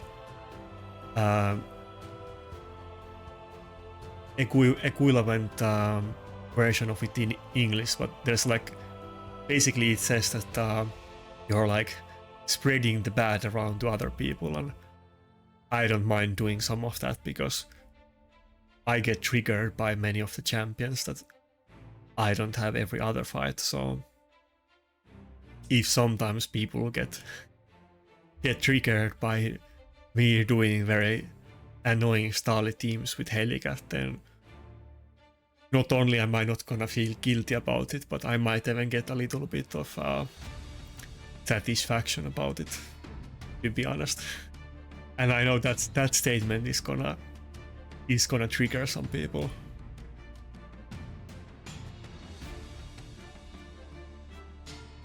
I don't see them ever nerfing Helicat though. I mean, especially since they have publicly said that they don't want to nerf things anymore, since there was so bad reaction to past nerfs. That's what they said just a couple days ago in the CC chat, but I mean, Helicat is definitely not gonna get nerfed. He's not even that popular. I mean, he sometimes he does get use even in the high level live arena, but he's definitely not on the list of champions that would ever get nerfed. It's only freaks like me that really use Helicat a lot.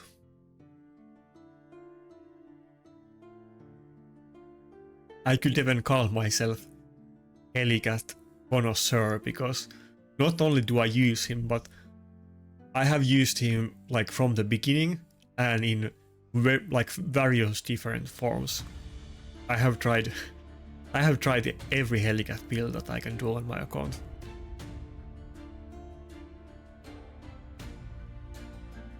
I would even, if I have to bet, I mean, I don't know for sure, like, I have no idea, but if I were to bet, like if I had to bet about it, I would say that unlikely that anybody has more live arena games with Helicat than me.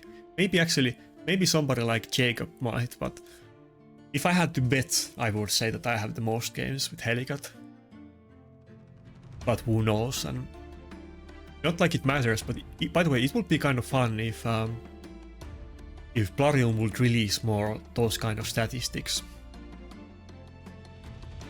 Like, not like current stuff, like if we could see maybe in the past month or past 6 months, what are the most used champions and so on.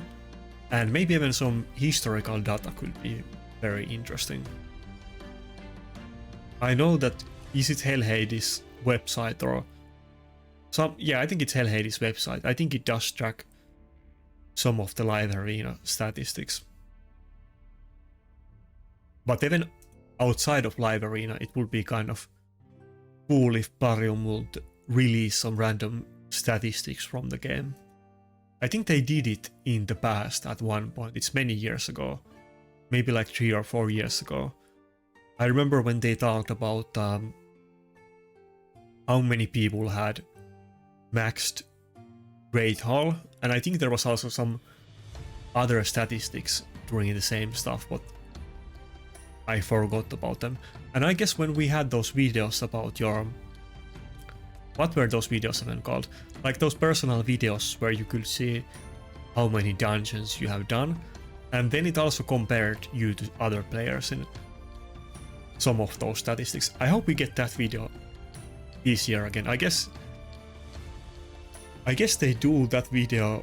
They have done it twice now, and they do it on Raid Anniversary, which I think... Oh, he got the protected immunity. That's bad.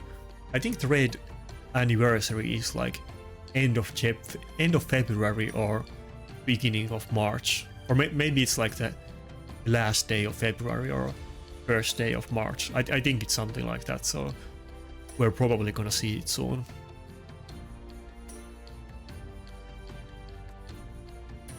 Because I do remember I started playing like a couple of weeks before the official release, and I remember they had this event that when they did the official release, everybody got some... There was basically 3 different tiers, I think, and everybody got some shards or some other rewards, kind of depending how long they had played the game in the beta. But I'm pretty sure that's like end of February or beginning of March.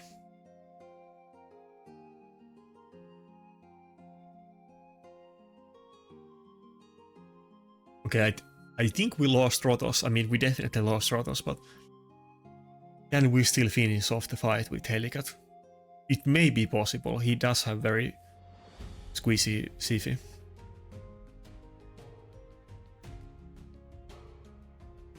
We're seeing a lot of protections at Siphis today.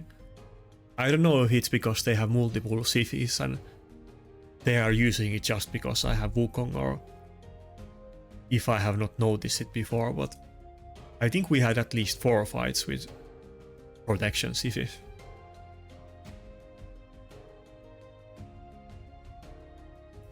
Which I'm kind of surprised because, like I mentioned before, it used to be super meta at one point, and every Siphi in Platinum Arena, pretty much every Siphi in defense was built in it, but I thought that people had kind of stopped doing it, but I think probably many of the people, or some of the people that I fought with it, they might have multiple Siphis.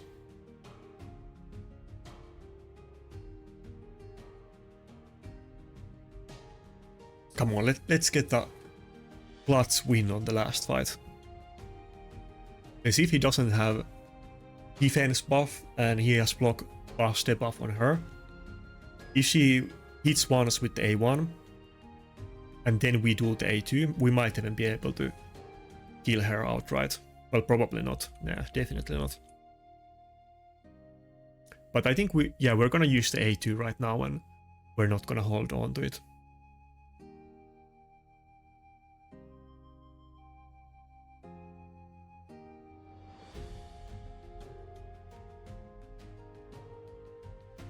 Oh yeah, we have the life harvest now. Should I even do the polymorph? If I do the polymorph, then he's just gonna get healed. I don't think I should even do it. Yeah, let's go for A1.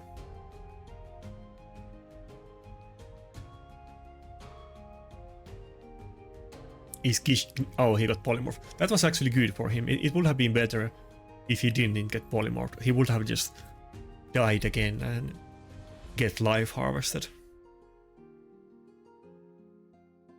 By the way, the life harvest mechanic kind of implies that you steal the enemy life. I guess it might be OP, but it would be cool if it not only like removed the enemy life, but also gave you some of it. Maybe it would like whatever percentage you have it right now, you like halve it, and then you also get the same same number in HP. So let's say that you would reduce the enemy HP by 20%, maybe you reduce it by 10%, and then you also heal by 10%. But I'm sure they wouldn't change it at this point, but the name kind of implies that you would get some life out of it. Pretty sure life harvest is like it was like a warlock spell in World of Warcraft and probably many other games as well. So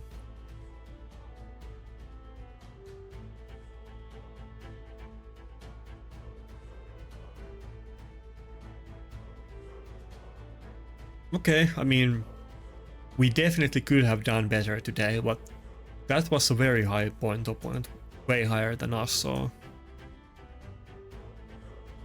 can't get too sad about it. I keep getting those win streaks and then loss streaks after it.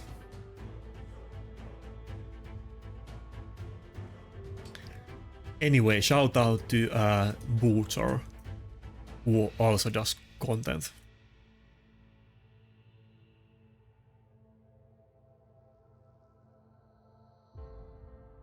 Yeah, I don't know. I don't think I have anything else to say.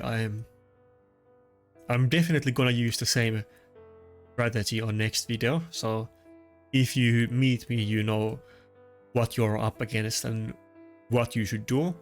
But I'll work on getting my dodges and Helicat faster, which I think would make some difference in some of those fights, and maybe the life harvest will make it as well.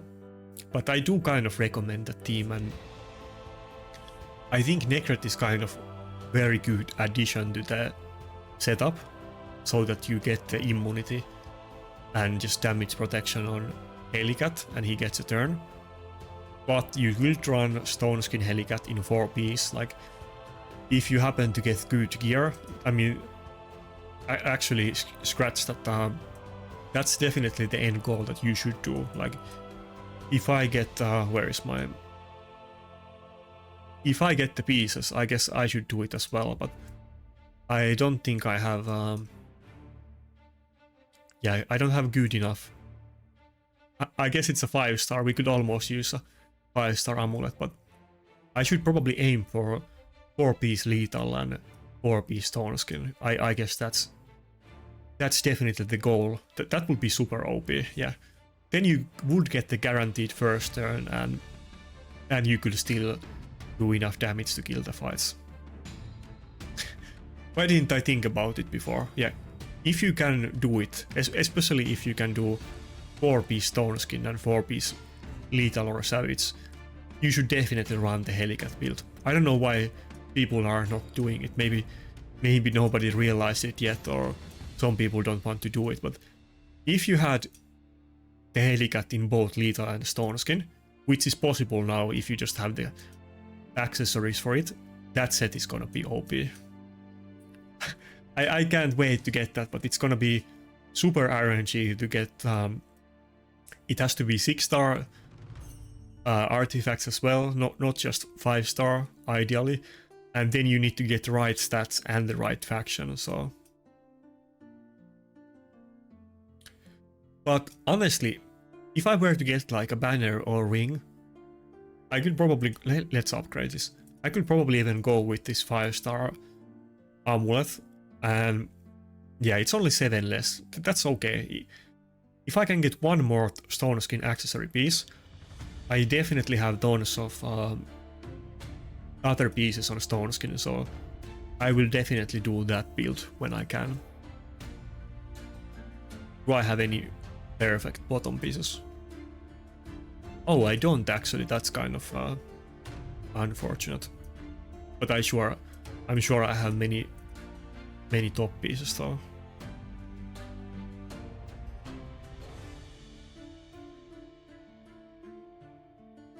Wait, why is it not working?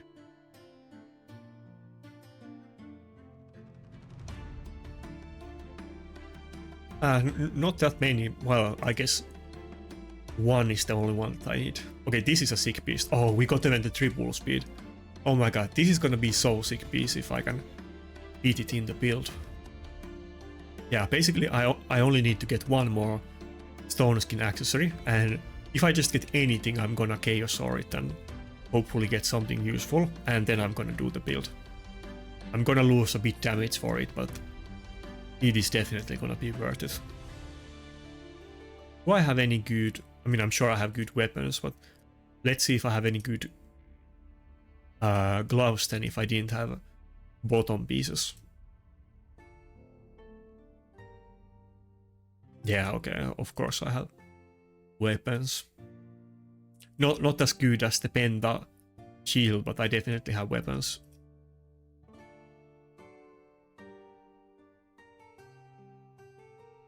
Would I have a good... okay. Don't have a good clause, sadly. Or like a perfect clause. Let's see if I have one without crit rate. Okay, I do. Okay, maybe this piece could be okay. Not perfect, but that will definitely be like usable.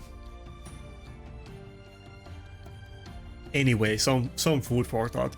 If you can do this, I guess I'm kind of giving the strats away, but if you can do this, I will definitely do it, by the way. Also, I'm looking forward to when I can put my supports in Bolster and Stone Skin, but I think I'll probably keep my Duchess in Immortal and Stone Skin, and I'll try to get, I mean, Immortal and Bolster, and I'll try to get my Tition in Bolster and Stone Skin. But anyway, that's it today. Good luck with your arena stuff, and if you have any questions or comments, put them down below.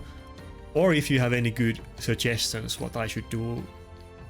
Maybe there's something that I didn't think about, even though now I'm feeling very smart when I finally figured it out that I can actually put the Helicat in both lethal and stone skin. But anyway, okay. So if you have anything to say, say it, but that's it. See ya.